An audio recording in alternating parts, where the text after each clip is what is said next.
Good evening, everyone. My name is Jackie Hastings, and I have the privilege tonight to be leading book club with you ladies. It's fantastic to be able to do these things.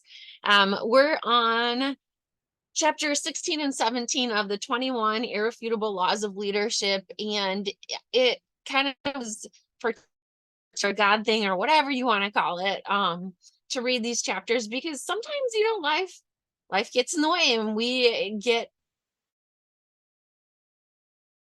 um and these two chapters was really really good for me, especially coming up with talking to our team about it as one of the leaders. So chapter 16 was the law of the big mo, and that mo, if you haven't had the book yet, it's momentum. And one of the things we find with momentum is when we're in the moment and everything is going our way, we're like, what? Everything's awesome. I mean, it could be you found a quarter and that's like a big fortune. It seems awesome. But when things aren't going well, you also can have some negative momentum and everything seems terrible. So it's kind of on where our focus is and where things are going. And if we're in momentum for the positive, we get good things going. If we're in momentum to the negative, we get a lot of negative things going. And as leaders, it's so important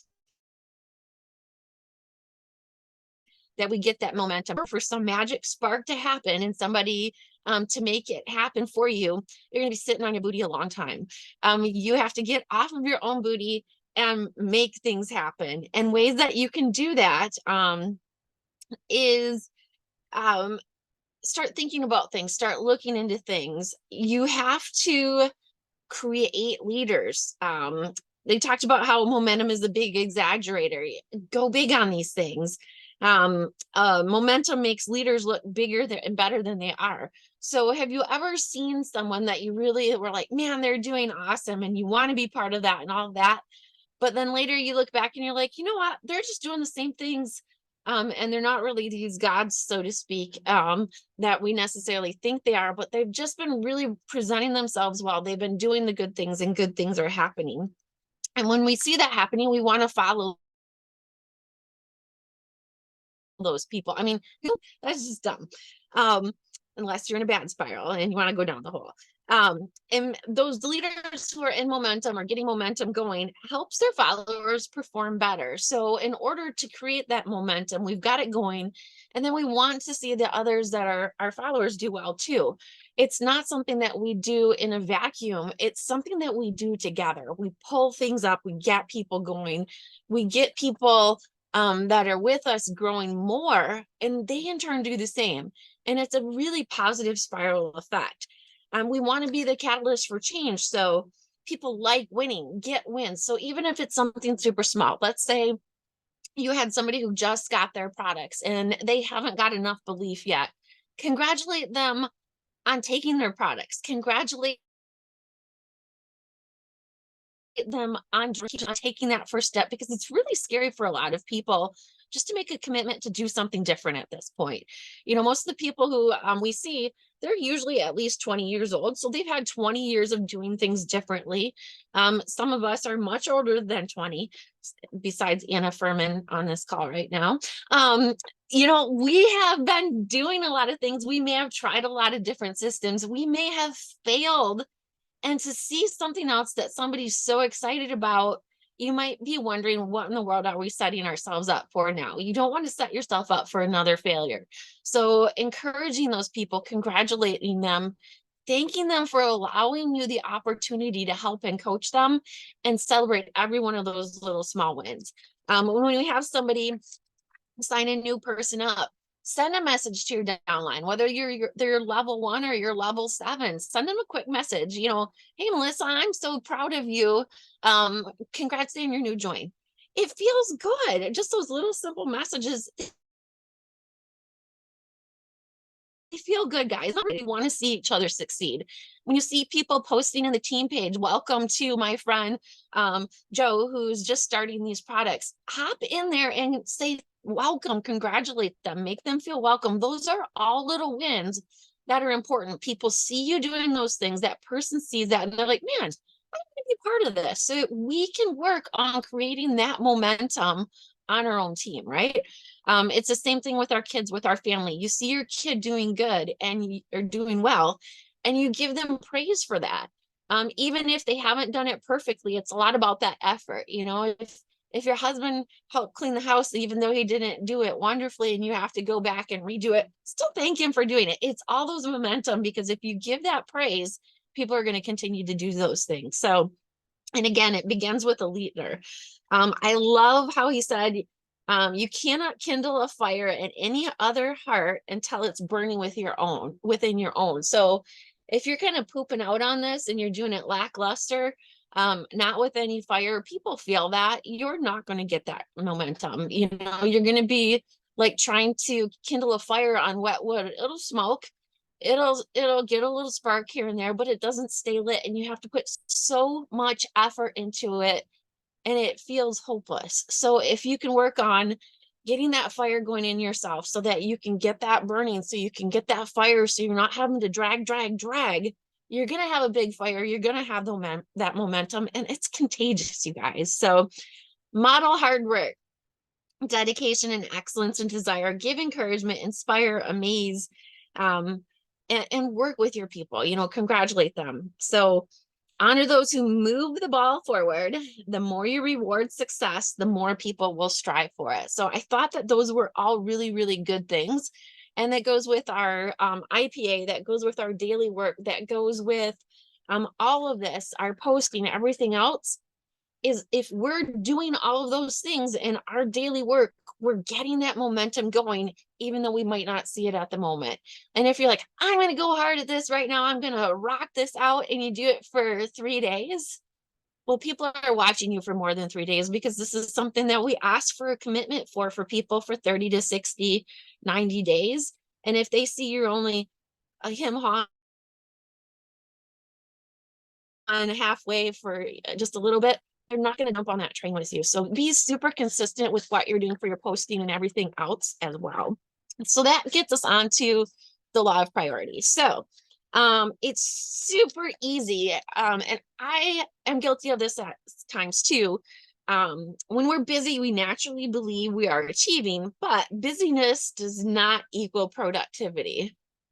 That's one of those big face smackers. And if that doesn't smack you in the face a little bit, I'll challenge you. How often do we find I'm working, but what are we really doing? Are we just scrolling? Are we commenting? Are we just having conversations are important, but what really is leading results? Are we just doing busy for the sake of being busy so we don't have to think about things? Are we going through the motions? Are we actually really prioritizing the stuff that means the most to us? So prioritizing requires leaders to continually think ahead, to know what's important, to know what's next, to see how everything relates to the overall vision. That's a lot to think about. So prioritizing, thinking what we want, why we want it, how we're going to do it, and where we're going to spend our time. And one of the things that we often hear people say is, I don't have time to do this business, or my family doesn't support me in this or this or that. Well, you start to break it down. You have 23 other hours of the day. If you spend 8 of those at another job, you are at 9 hours there. If you get 8 hours of sleep, that's funny in my world. I just don't prioritize sleep like I should, and I'm working on that. You still have another 7 hours. So you have 7 hours that you can spend with your family and do those things. And wouldn't it be nice to be able to have extra money so that you can give and feel good about the things that you're doing, to maybe not worry about how in the world am I going to pay for this gas, or winter fueling costs, or groceries? Holy smokes, those are expensive. Kids are back in school. They need backpacks and all this stuff for that. And wouldn't it be nice to be able to help them out a little bit? Or stupid insurance deductibles are ridiculous. Wouldn't it be nice to not have to worry about those a little bit? So think about what you can trade there and what you can prioritize. Is it really that important to spend 2 hours sitting watching a movie at night with somebody and not doing anything? Even if you spent 30 minutes of that time sending messages, following up with people, you can still be with that person. you can still cuddle with them to someone. I do this all the time. My husband's grown to accept it because you know what? In 4 days, we're going to be in Mexico. Those priorities, those trade-offs are 100% worth it. And all of you have the ability to do those things too. So that goes on to the 3 R's. 3 R's, goodness sakes. Requirement, return, and reward. So that goes on to the Pareto principle. If you focus your attention on the activities that rank in the top 20% in terms of importance, you will have an 80% return on your effort. And so if you think about what's required, what's meant for me, or what must I do that nobody else should do, that we should only be doing, right? Put some time on that. But think about, is it really necessary to do, or should I eliminate it? If I'm doing something necessary but not required of me personally, I need to delegate it. How often do I say, I'll just do this myself? Raise your hand if you ever say that. I'm just going to do this myself. It sometimes takes less time, less hassle, but dang nabbit, afterwards you're like, I could have been doing something a whole lot better. And that's even something that at school we've been working on doing. We've got a clipboard, and some of us have better skills at different things. So we write down different tasks that need to be done and delegate it to a person and put it when it needs to be done by. Because why not utilize our talents to the best? You know, around our house cleaning, my family has the ability to clean. I don't need to clean. I don't need to do the laundry. They can do it. And if they can do those things, I mean, if they can sit and hide in their room and be abducted by aliens for hours, they can surely clean their own daggone toilets, right? So in that time of cleaning a bathroom, that extra half an hour of them sitting in their bedrooms, not spending time with me anyway, they can do those things, and then we can have family time together. So a lot of it is just kind of switching around and seeing what really needs to be done by me, what I can delegate to someone else, and where are our priorities. All right, family, you want to do this all together? You do this, then we have this time together. And guess what? Now you've got the money for those stupid tennis shoes that you wanted that cost $100, right? You know, work it on like that. So what gives you the greatest return? So if you're spending a ton of time doing tasks that you like to do, but aren't really giving you a whole lot of return on it, you need to, think about it. Can you train someone else to do it? Can you delegate someone else to do it? Don't just do it because you like it. Do it because you're getting some return on it. And if you need to, learn how to do a little bit outside your comfort zone too. Life is too short not to do some things you love. So make sure you're doing some of those things you love. There's a lot of things that we've read, a lot of different books we've talked about, you know, the habits, you know, the slight edge, all of those books on the shelf back here that talk about how to get your habits in the right order so that you can get the things done, so you have times for the things you love. And then ordering your priorities. Order your strength priorities, time spent in them. Activity is not necessarily accomplishment. And when I was reading that, I thought about the winning day sheet, you guys. When you look at that winning day sheet on there, it's broken down 30 minutes getting social. And in that, you're expanding your network and building relationships. 60 minutes of let's make some money. So in that time, you're doing product stuff, business stuff, retention, leadership, and then you're doing some personal development. So that's for people who are really wanting to build, and that's 90 minutes. You know, you can gear it up or down depending on where you're at in your business, but where are you spending the majority of your time? And if you look at that, you should be spending less time on that social fun stuff than you should be on the business stuff. And how many of us get stuck in that social part, right? Or how many of us spend way too much time having to have the perfect post and the perfect picture and the perfect this? It's a waste of time. You don't want to just put up garbage, right? But think about where you're spending your time. So also to focus on getting your players to reach their potential versus scouting the opposing team. So if you're spending more of your time looking at others and how they're winning and how you're losing, versus how you're bringing yourself up and your leaders and your team up, your priorities are off kilter. And that's definitely one of those things. They found that the guy, I don't remember what his name was, that's what he did with his winning teams, is he wasn't watching what everybody else was doing that was doing so fantastic, and why he was winning. So as a leader, it's not enough for you to be successful. You need to help your people be successful. So with that, I'm going to open it up to the floor here. I'll shut up for a little bit.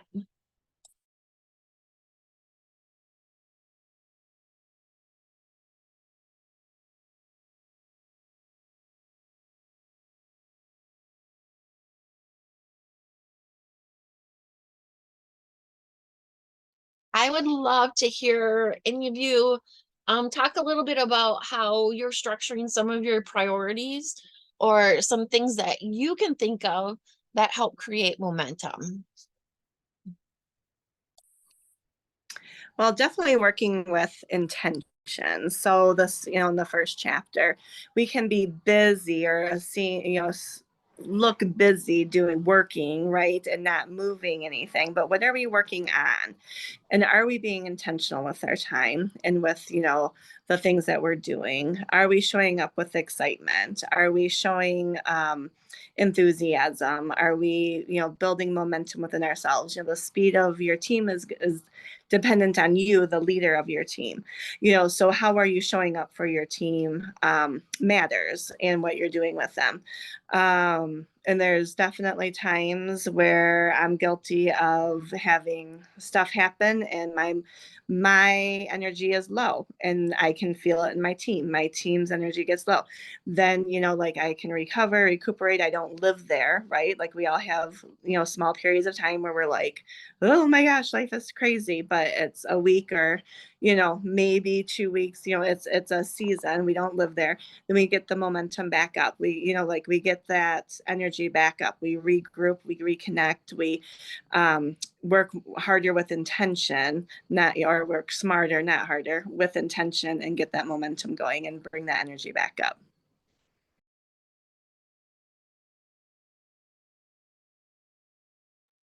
It wouldn't unmute me. Yeah, those are really great points. And I think it's also important too, Rochelle, like you mentioned, I think it's important too that if we've been in momentum, if we've had some of that fire before and we've taken a little lull, it happens, recognizing that, and then pause and think, how did I feel when I was in momentum? How did I feel when I saw others on my team succeeding and I was helping others on my team succeeding?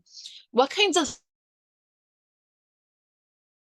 things was I doing at that success, and how can I bring that back in? It's not a death sentence. We have the ability to change. If we've done it once, we can do it again.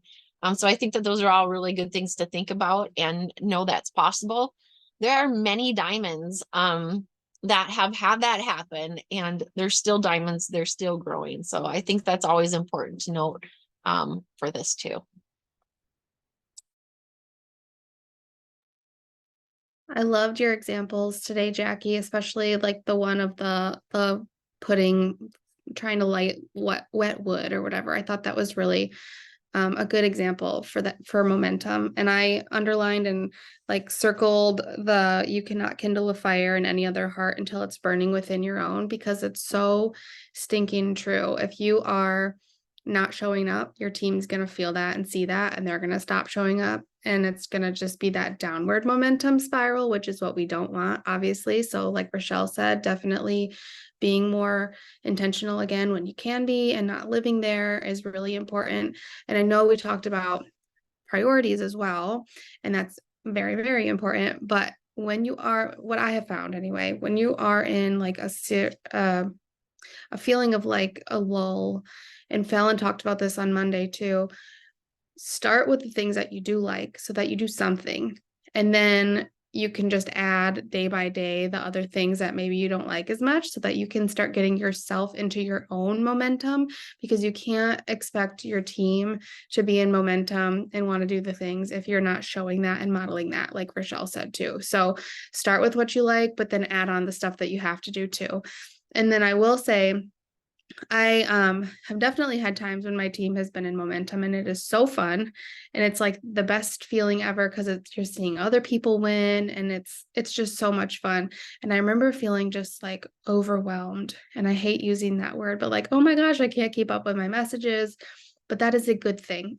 And there's another chapter in here on page 200 about momentum is easier to steer than to start. So if you are in momentum, or if you're at least consistently seeing growth on your team, I want you to remember that and say, it's okay, I can do this. I can prioritize keeping up with my stuff so that I can just steer this where I want it to go instead of having to start over eventually. So I guess I just wanted to give you that encouragement. Like, if you are in consistent growth right now, cherish that, use it, run with it, don't slow down, because it's only going to take you further and further if you can just keep up that pace.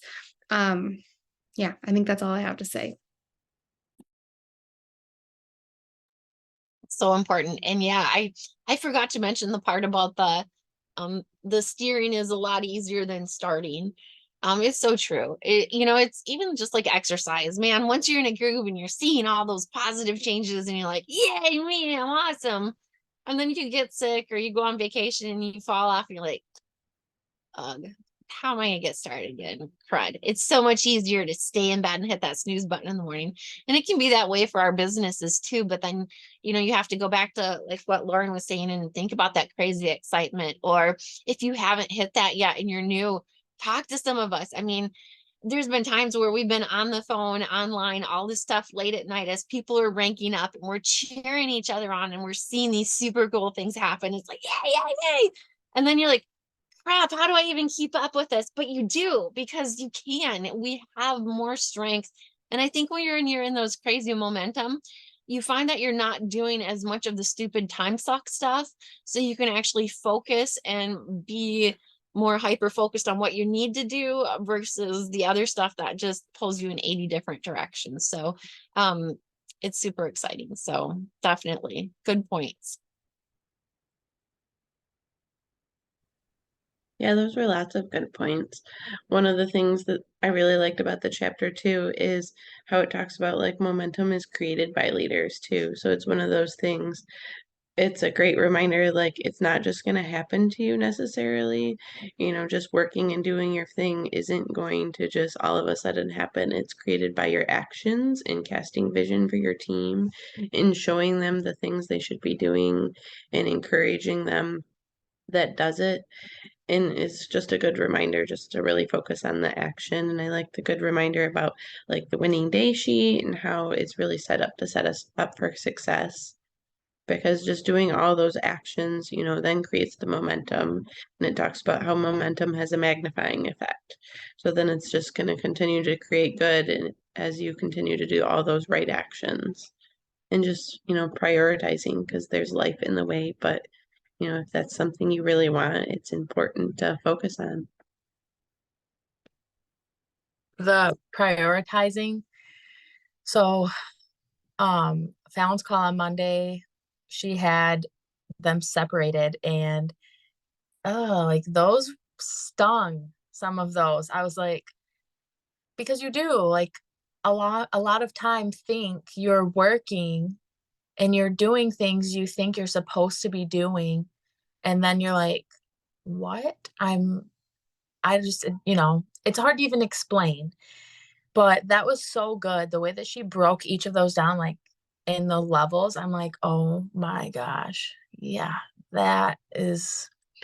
So anyways, long story short, I'm not going to explain her call. You can go watch it, but the delegating part is a huge thing that changed a lot in our household too, because if you're a stay-at-home mom and you have your normal job as a stay-at-home mom, and then now all of a sudden you're running a business and you have to now have business hours and do all this stuff, your husband's going to be like, what do you mean put the kids to bed? They don't want me to put them to bed. And you mean do the dishes and it's not going to be the way you want him to do. Like, it's not going to be the same. They're not going to be as clean. Your clothes aren't going to be folded as well. And it's like, you just have to accept it and like, okay, it's done. It's gone. Thank you for doing that. I'm not even going to look. I appreciate it. And then be done with it. That's what I have to do. And it works. And then it's like, oh, I can see my laundry room again. It may not be perfect, but it was worth going through that little bit of pain to delegate that task instead of doing it yourself, because now you can actually put that time into doing something you need to do, like your IPA. This morning, talking about priorities, right? So I woke up early. I'm sleep training my kid again. Okay, that's nuts. If you're in that season, you know how nuts it is. And I didn't get to bed until probably almost 1 a.m, which I go to bed early. I'm tired by 9:30, 10 o'clock. And it was like a screaming on and off thing until 1 a.m. It was horrible. Anyways, I woke up early still, right? Good job for me, I know. And got all my stuff done by 8 a.m. 8. And then I was done. Like, now you can do more extra stuff that you like that still makes a difference in your business, but you're not going through your day thinking, oh, I still have to do this. I still have to do this. And that's going to bring you down instead of now that's your momentum for the day, kind of, going in that direction, just building on it. And you can put your energy into your team because your priorities are done. Okay, I'm done. I'm just going to stop right there. We love you, Jade.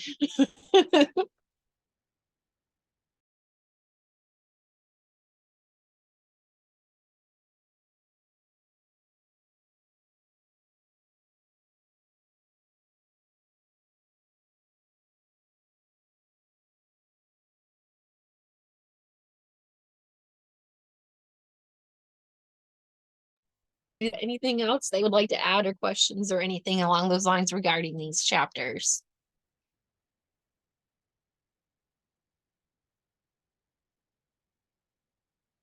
Well, thank you. I just would encourage you, keep the momentum going with your team, with your page, with all of those things. Hit your winning day sheets, make sure at minimum that you're welcoming and commenting the new people into our page. And all of those good things, it all adds up. And I look forward to seeing you guys again soon. Have a great night.